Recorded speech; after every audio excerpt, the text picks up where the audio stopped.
ఈ వీడియో చూసే ముందు జై శ్రీరామ్ అని కామెంట్ చేయండి. 2025వ సంవత్సరం జూన్ నెల నుంచి బ్రహ్మంగారి కాలజ్ఞానం ప్రకారం వణుకు పుట్టిస్తున్న కొన్ని విచిత్రమైన సంఘటనలు జరగబోతున్నాయి. ఈ సంవత్సరం నుంచి ఎలాంటి వింతలు విధ్వంసాలు జరగబోతున్నాయో ఈ వీడియోలో తెలుసుకుందాం. ముందుగా ప్రతి ఒక్కరూ ఈ వీడియోకి ఒక లైక్ కొట్టి మన ఛానల్ని సబ్స్క్రైబ్ చేసుకోండి. మీ సపోర్ట్ మాకు ఎంతో అవసరం. ఈ జూన్ నెల నుంచి విపరీతమైన వర్షాలు పడబోతున్నాయి. ఈ అకాల వర్షాల వల్ల కొంతమంది మరణిస్తారు. ఈ వర్షాకాలంలో ఎక్కువగా పిడుగులు పడే అవకాశం ఉంటుంది. దీనివల్ల భారీ ప్రాణ నష్టం ఏర్పడుతుంది. కాబట్టి వర్షాలు పడే సమయంలో బయటకు వెళ్ళకండి. మరీ ముఖ్యంగా చెట్ల కింద అస్సలు ఉండవద్దు. చెట్లపైన ఎక్కువగా పిడుగులు పడే అవకాశం ఉంటుంది. ఈ భారీ వర్షాల కారణంగా విపరీతమైన పంట నష్టాలు ఏర్పడతాయి. దీనివల్ల ధాన్యం కొరత అనేది ఏర్పడుతుంది. కాబట్టి ఈ జూన్ నెల నుంచి బియ్యం ధరలు విపరీతంగా పెరిగిపోతాయి. అలాగే నిత్యావసర ధరలు కూడా విపరీతంగా పెరిగిపోతాయి. ఇక వంట నూనె ధరలు మాత్రం ఆకాశాన్ని అంటే అవకాశం ఉంటుంది. మధ్యతరగతి ప్రజలు ఎంతో అవస్థ పడతారు. ఇక దేవాలయంలో ఉండే దేవుని విగ్రహాలు ఉన్నట్టుండి మాయమైపోతాయి. ఈ 2025వ సంవత్సరంలో మరలా కరోనా వైరస్ అనేది విజృంభిస్తుంది. దేశ ప్రజలందరూ అల్లాడిపోతారు. ఇప్పటికే కరోనా రోగం వచ్చేసింది. కాబట్టి జూన్ నెల నుంచి ప్రతి ఒక్కరూ చాలా అప్రమత్తంగా ఉండాలి. అలాగే ఈ 2025వ సంవత్సరంలో ఇంకొక కొత్త వైరస్ వల్ల శరీరంపై బొబ్బలు వచ్చి చాలామంది మనుషులు మరణిస్తారు. అలాగే మన భారతదేశపు తూర్పు దిక్కున ఒక పెద్ద సుడిగాలి పుడుతుంది. దీనివల్ల చాలామంది ప్రజలు మరణిస్తారు.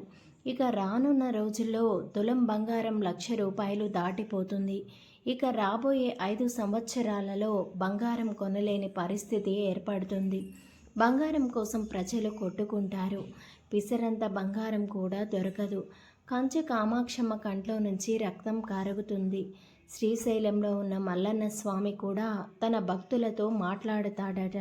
ఇక 50 సంవత్సరాల తర్వాత శ్రీశైలంలో ఉన్న మల్లికార్జున స్వామి శ్రీశైలాన్ని విడిచిపెట్టి విద్యా పర్వతాలకు వెళ్ళిపోతాడు. ఇక దేవతా వృక్షమైన వేప చెట్టుకు మామిడికాయలు కాస్తాయట. అలాగే చింత చెట్టుకు మల్లెపూలు పూస్తాయి. పర్యావరణంలో మార్పుల వల్ల సముద్రంలో ఉన్న జీవులన్నీ బయటకు వచ్చి చనిపోతాయి. ఇక రాబోయే రోజుల్లో ప్రకృతి వైపరీత్యాలతో ఎన్నో విధ్వంసాలు జరగబోతున్నాయి. స్త్రీలకు అలాగే పురుషులకు కామ కోరికలు పెరిగిపోతాయి. ఆచార సాంప్రదాయాలను మర్చిపోయి విచ్చలవిడిగా ప్రవర్తిస్తారు. బంధుమిత్రులు భేదాలు లేకుండా డబ్బు కోసం ఎంతకైనా దిగజారిపోతారు. మనిషి కామానికి హద్దు అదుపు ఉండదు. ఇక రాబోయే కొన్ని సంవత్సరాలలో స్త్రీలకు ఆయుష్ పెరుగుతుంది. అలాగే పురుషులకు ఆయుష్ తగ్గిపోతుంది.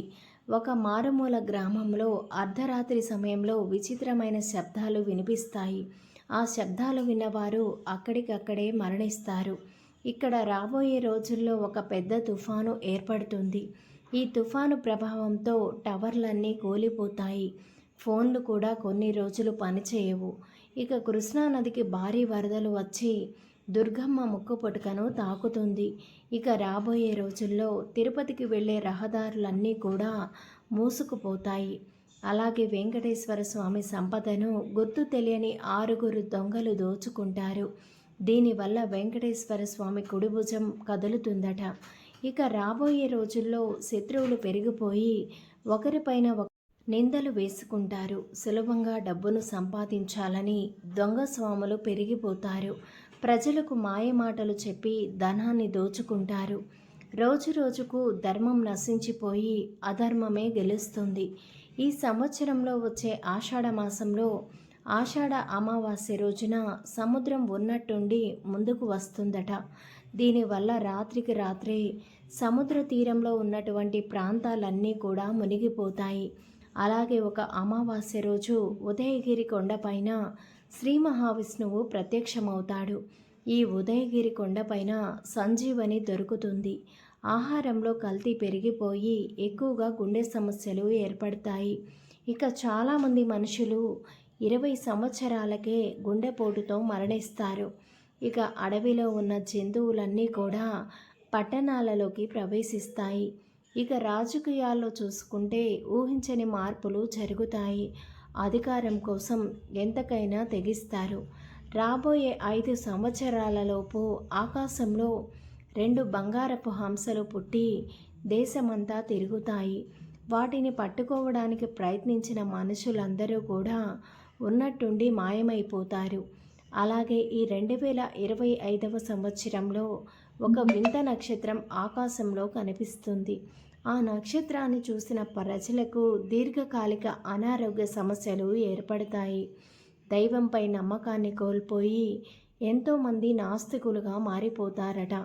భూమిపైన పాపాలు పెరిగిపోయి ప్రతి ఒక్కరూ కూడా అధర్మం వైపు నడుస్తారు. ఇక చాలామంది ఆడవారు పెళ్ళిళ్ళు కాకుండానే గర్భవతులవుతారు. పుణ్యాత్ములు తగ్గిపోయి పాపాత్ముల సంఖ్య పెరిగిపోతుంది. ఇక మనం తినే ఆహారంలో కల్తీ అనేది పెరిగిపోతుంది. ఇక తండ్రి కొడుకుల మధ్య ద్వేషాలు పెరిగిపోతాయి. ఎవరికి వారే రాజులుగా ప్రవర్తిస్తారు. మనుషులపై నమ్మకం తగ్గిపోయి డబ్బుకు విలువ పెరుగుతుంది. ఇక 2060 సంవత్సరం నాటికి మన ప్రపంచంలో ఉన్నటువంటి జనాభా మొత్తం కూడా 50% తగ్గిపోతుందట. అలాగే రాబోయే 10 సంవత్సరాల్లో ఎండాకాలంలో 15 రోజుల వరకు గోదావరి నదిలో చుక్క నీరు కూడా లేకుండా మాయమైపోతుంది. కాశీలో ఉన్న గంగా నది ఎండిపోతుంది. భూమిపైన చుక్కు నేరలేక ఈ కలియుగం అనేది అంతమైపోతుంది. ఇవన్నీ కూడా బ్రహ్మంగారు ముందుగా జరగబోయే విషయాలన్నిటినీ కూడా కాలజ్ఞానంలో చక్కగా వివరించారు. ఈ వీడియో నచ్చితే వీడియోకి ఒక లైక్ కొట్టి ఛానల్ని సబ్స్క్రైబ్ చేసుకోండి.